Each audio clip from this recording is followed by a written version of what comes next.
Hi, പുതിയൊരു വീഡിയോയിലേക്ക് സ്വാഗതം. ഹൈറിച്ചിനെ കുറിച്ച് തന്നെയാണ് ഈ വീഡിയോ. ഹൈറിച്ച് നമുക്കറിയാം, കേരളം കണ്ട ഏറ്റവും വലിയ തട്ടിപ്പാണ്. എന്നാൽ ആ തട്ടിപ്പൊന്നല്ല, ഏറ്റവും വലിയ യൂണിയൻ തട്ടിപ്പ് എന്ന് പറയുന്ന ഒരു ഗണത്തിൽ കൂടി വരികയാണ് ഹൈറിച്ച്.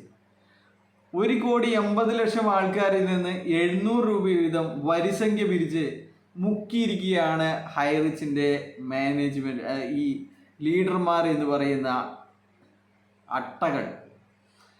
1,80,00,000 ആൾക്കാരിൽ നിന്ന് 700 രൂപ പിരിച്ച് നമുക്കൊരു യൂണിയൻ വേണമെന്നും സംഘടന ഇല്ലാത്തത് കൊണ്ടാണ് നമ്മളെ ആരും വില വെക്കാത്തതും എന്നൊക്കെ പറഞ്ഞിട്ട് നടന്ന് ഇവര് കേരളത്തിൽ അങ്ങോളം ഇങ്ങോളം ഉള്ള ആൾക്കാരിൽ നിന്ന് വരിസംഖ്യ പിരിക്കുകയും അത് ആവിയായി പോയിരിക്കുന്നു എന്നുള്ളതാണ്. അപ്പോൾ അതിനെക്കുറിച്ചുള്ള ചോദ്യങ്ങൾ ഇപ്പോൾ ചില ആൾക്കാർ ചോദിക്കുന്നുണ്ട്. ഇപ്പോൾ നമുക്കറിയാലോ, എന്താ ഒരു ചൊല്ലില്ലേ, മറ്റേ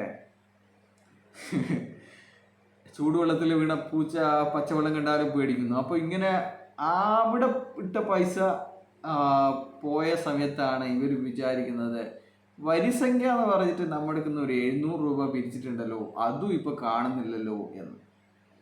1,300 കോടി രൂപയുടെ തട്ടിപ്പാണ് വരിസംഖ്യ ഇനത്തിൽ മാത്രം ഇവർ ഈ കേരളത്തിൽ നടത്തിയിരിക്കുന്നത്. അത് ആരടിക്കാണ് ഉള്ളത് എന്നോ അത് എന്തിനു വേണ്ടി ചെലവഴിച്ചു എന്നോ ആർക്കും തന്നെ അറിയില്ല എന്നാണ്.